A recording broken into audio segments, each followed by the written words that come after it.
Жасөспірімдік шақ бұл бала өміріндегі физиологиялық және психологиялық өзгерістердің өте жылдам өтетін, әрі оның өміріндегі өз орнын анықтайтын, бағыт-бағдар алатын ең күрделі кезең екені анық. Демек, осы кезде бала дамуының бірнеше жолдарының біріне аяқ басады.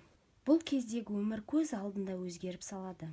Алғашқы махаббат, бірінші кездесу. Мұның барлығы жасөспірімдердің аңдамай аяқ басуына, күрделі қиындықтарға әкеп соғуы әбден мүмкін. Солардың бірі ерте жүктілік. Ана атану дүниедегі баға жетпес бақыттың бірі. Бірақ балалықтың ауылынан ұзамай жатып, бойына бала бітсе, ана үшін де, шарана үшін де қасіретке айналуы мүмкін. Өйткені қыз ғұмыр бүршік жармай жатып солса, бойдағы бала дүниені көрмей-ақ қандауырға ілігіп кетуі ғажап емес. Оған дәлел елімізде жыл сайын 15-19 жас аралығындағы жеткіншектердің арасында 20 мыңнан астам жүктілік тіркеліп, оның жартысы. Бұл көрсеткіш Шығыс Европа елдерімен салыстырғанда 2-3 есе көп.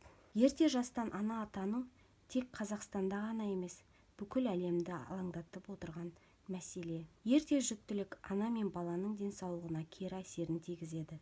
Қыз баланың құқықтары шектеледі. Өйткені кәмелетке толмай жүкті болған қызға көп жағдайда ата-анасы қысым көрсетіп, оған қырын қарайтыны белгілі.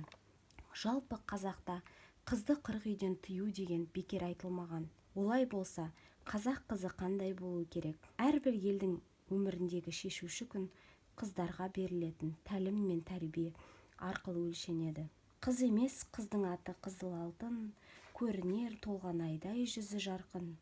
Үлкеннің алдын орап сөз сөйлемес, халқының сақтай білген ізгі салтын дегендей, бұл қыздың айрықша әдепті де көрікті болатынын анықтайды. Қазақ қыздарына тән ұяңдылық, инабаттылық, әсемділік, сымбаттылық, биязылық, ұстамдылық қасиеттерін жоғалтпай, ар намысымызды сақтап, ар ұятқа берік болып, инабаттылық, адамгершілікті, үлкенге құрмет, кішіге ізет көрсете білейік.